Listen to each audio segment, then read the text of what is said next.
Some things about cattle ranching never seem to change. But one thing has changed a lot. It used to take lots of cowboys and horses and lots of time to round up cattle from the range. Now the job can be done in a fraction of the time and more efficiently with the helicopter.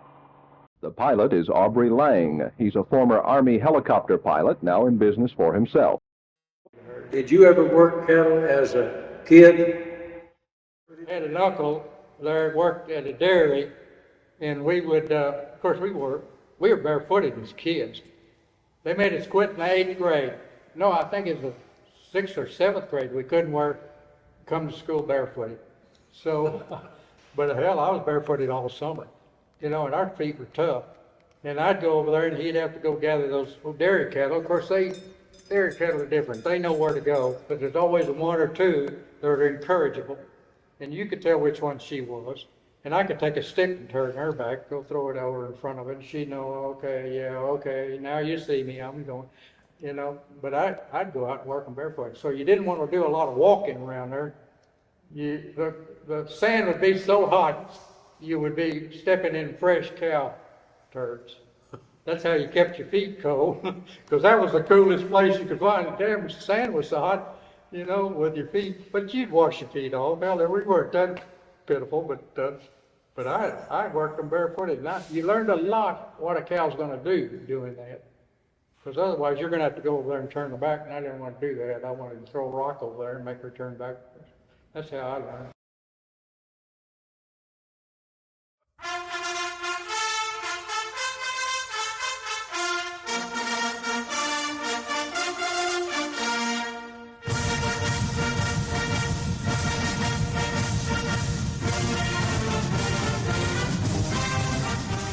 I'm going to talk about my participation in Texas A&M band, which basically got me through that school. Colonel Adams was commander of it, and he's well respected. When I spent the whole 4 years on scholastic probation. And it's funny, he would come registration, he would come up to me and say, you doing okay? And I said, oh yes sir, but they're not going to let me register again. He said, well, do you want to come back? And I said, sure. And he said, let me have that. He just walked over there and said, register this guy. And that's how I got through the school, with Colonel Adams pushing me, and that, and Dr. Potts, and he was Dean of Agriculture, and he'd always help us all he could get out of that place. But the ACA band, he run that thing, and he was so well respected that we walked circles around him, and it was a pretty rough unit. We had a reputation of being, we had some kids that were just sadistic in that thing, coming out of Houston, I guess, and they were going to try to be as mean as they could, make you smoke a cigar underneath a trash can until you couldn't stand it any longer. We did push-ups. We were in pretty good shape by the time they got through, but did a lot of running, a lot of screaming and hollering, and we had a lot of fun, though. We had to sing Christmas carols at Christmas, and we'd go around. We had one, I can tell you, we'd always get in trouble, and we knew it was going to come. But we'd say, there was a song, Deck the Halls with Boughs of Holly. We'd always say, deck the halls with surplus balls. And of course, it just rained down on us. we couldn't run fast enough to get away from them. They knew it was coming. But the band, most of the stuff was designed by other students. And we had some really smart kids in that thing. Really bright, unbelievably bright. I didn't believe people could be that smart. And here I was, barely getting through. But I was always taught, you finish whatever you started. My mother taught me that. If you're going to start something, you're damn sure going to finish it. I wanted to get a commission. And of course, I didn't have the grades for that, but I had a professor that was in I guess he was in reserves. And he said, you can get a commission in the Medical Service Corps, a direct commission, and I'll help you. And he did. He wrote me a deal, and I went down to Houston, took the physical, and took an interview, and all of a sudden, I was then going to get a commission after I graduated.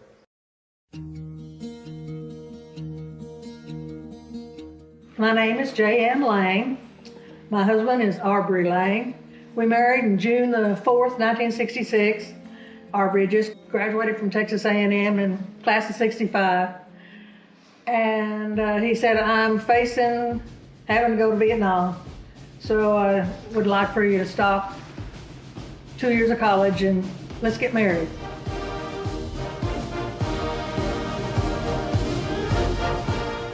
I was a Medevac.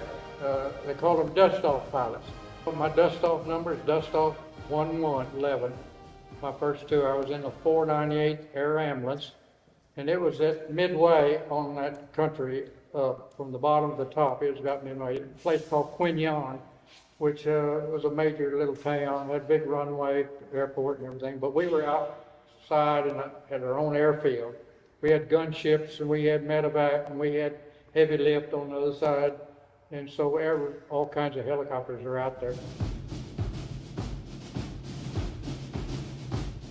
We were going up against a tall mountain that had been burnt, so there were big burnt spine, trees that were just half burnt. And the kid in the back was giving us directions backwards because he was facing the wrong way. And he backed us into one of those snags, and it took about that much of the blade off. They grabbed the old kid we were trying to get and pulled him in. We started back, and it was getting dark. And that aircraft shook so much that he just, you couldn't see the instrument. And that was pretty bad country. And I told the crew, I said, we're not going to land out here unless this thing quits. We'll just ride this thing out, And so we made it back. God damn, that thing shook. It was missing about that much of a blade. The worst thing I ever got into was a place called Lange, and it was a big compound. And we got a call. We were right there, and it was inside the compound. And this kid had been in his bunker, and they threw a satchel charge. That's just a satchel with dynamite in it, and it landed on his legs and blew his legs up. And we got there, and he was screaming over the radio, please help me. And the commander on the ground said, let us check this out. I'm not gonna let y'all land until I get this thing figured out, because they're still here somewhere. And they'll just run up and throw a charge in your aircraft. So he checked, he was in a tank with a big spotlight, and they were going through everything. And finally, we climbed up pretty high and listened to this old horse scream and scream and scream. So we switched on the radio, listened to AFBN, which is them the radio stuff. And Frank Sinatra was singing When I Was 21. And I can still remember that. He said, when I was 21, this old kid screamed, please help me, please help me.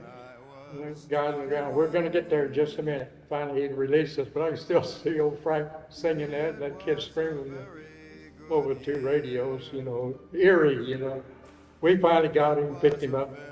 God, he was bleeding. My medics, we just had to fly right over to the hospital, and they got him in there. He was still alive the next day, but I don't think he survived. I think he did, before they could get him out of the country.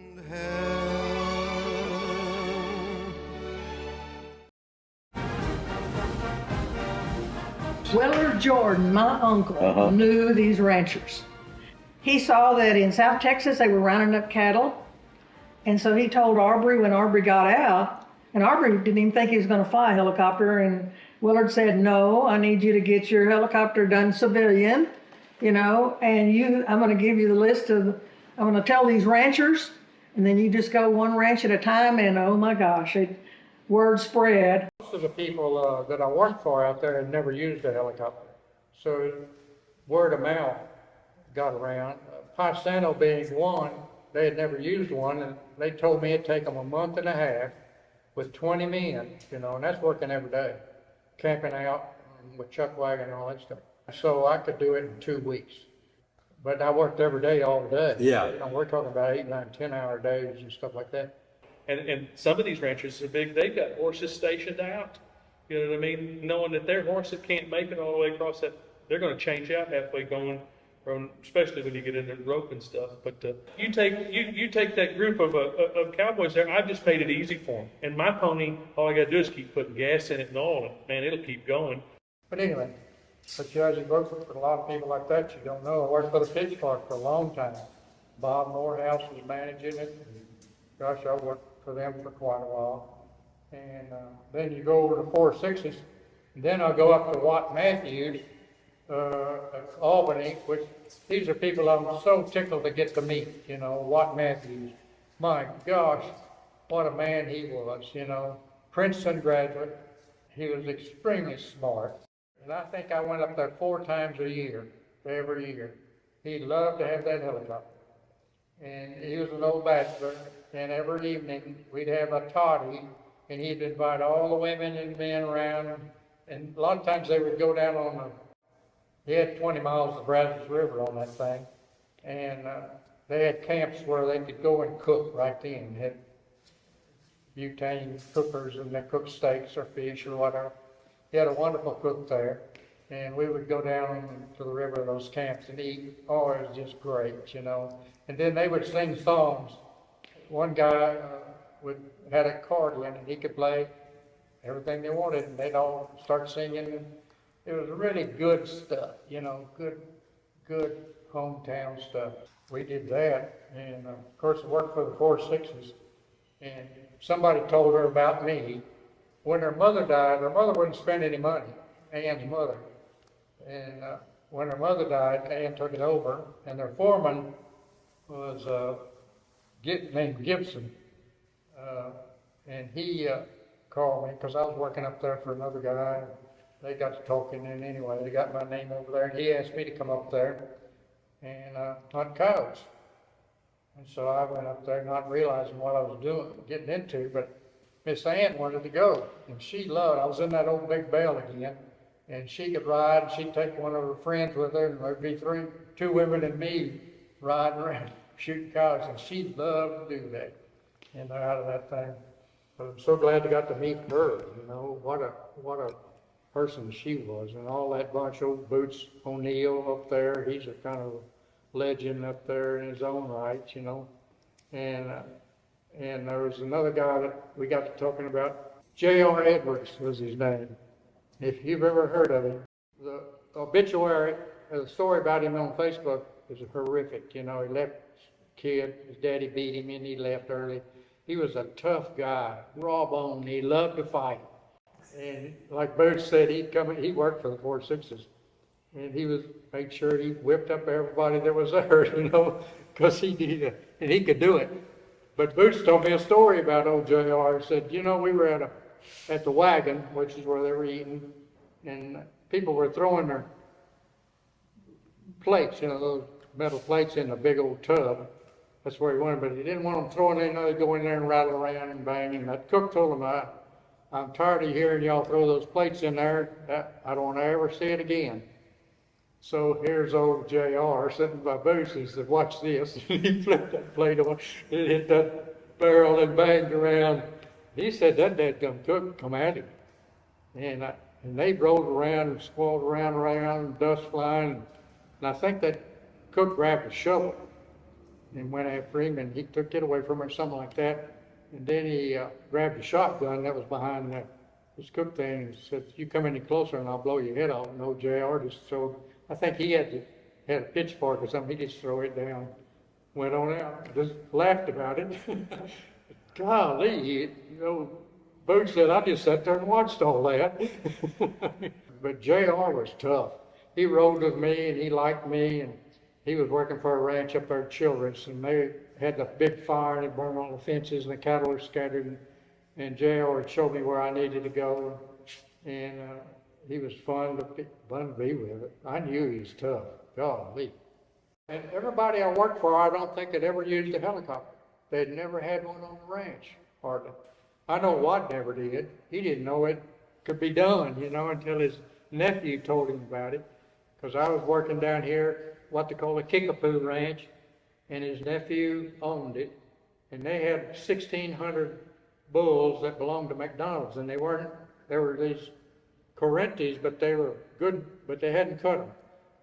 McDonald's wanted it that way, and they belonged to, and they were just pasturing, so they got out there and tried to gather them, and they couldn't do it. They get them together, and all of a sudden they just all come back through them. And I don't know how I got called, but they called me to come out there, and I went out there, and I got to gather them, and I could gather them. They didn't work for me, I work them like a sheepdog. People wonder, how do you work them? I used to say like a cowboy. No, it's like a sheepdog. You watch sheepdog and I do the same thing they do. Go around them and just work them together. So it's just me, and I pinned them. And it's funny, they had to keep them off water. I put them in a section, they had to keep them off of water one night, the night before they shipped them. As McDonald was working there, and then I drove them to the pens. And it's funny to look at those pens when they got through with them. Aluminum gates were all crushed in, but they were all bulls. And I mean, they were full of steam too, but they had 1,600, I remember. They had 20 trucks a day going every other day. And then, of course, he went and told his Uncle Watt about it, and Watt said, well, I guess I need to do that. So that was another. But everybody I worked for that I've talked about, except the King Ranch, had never used a helicopter. And that's funny. And of course, after they did, that's the only way they couldn't go back. I worked for a guy named out of Florida, Lon Davis, and he had a big ranch down in the canyon, and 50,000 acres called the Cottonwood pasture. And at the end of the gather, we had them all in a big old trap, and we would drive them uphill. I mean, it was straight up. And those old cattle would kind of piss out in about 2/3 of the way up there. You had to really make them go, because it was a straight. Because it turned back on you, wouldn't it? Yeah, and he'd have a party down there, have a guy that cooked and everything, and have invited people. And I was standing there beside an old boy, little bitty guy, about my size. And he said, we used to camp here and have to move every once in a while. I said, why would you have to move? He said, well, we'd butcher something and leave all the guts out. And the guts stinking so bad we'd have to move. You don't see that in the movies, we'd have to move our camp. And the guy was blasting Daniel.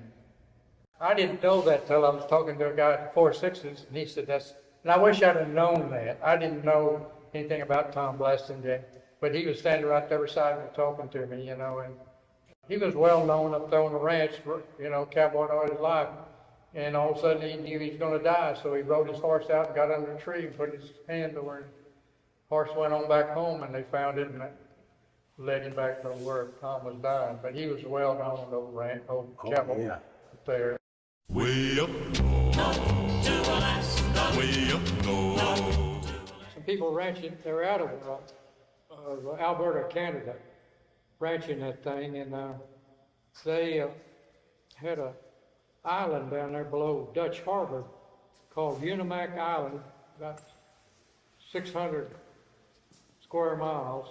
They needed somebody to work cattle. They'd been using people, but they're getting them right out of flight school, which isn't out of flight school of a deal. It's a land of a 50-mile-an-hour fog, they claim, and the wind had just come up suddenly, a minute, and it died down. But they wrecked every helicopter they used up there. I could see pieces and parts down in the ocean sand here on the beach and everything. What breed of cattle? Hereford. Hereford? Beautiful Hereford. Fat, every one of them fat. They'd never been fed.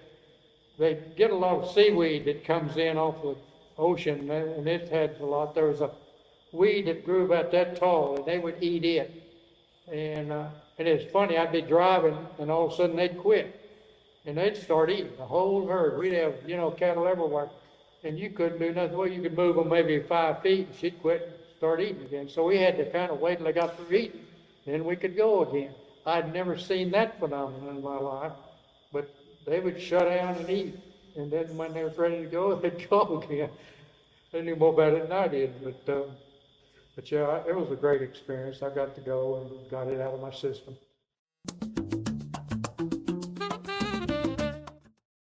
Got a job. Kyle got this.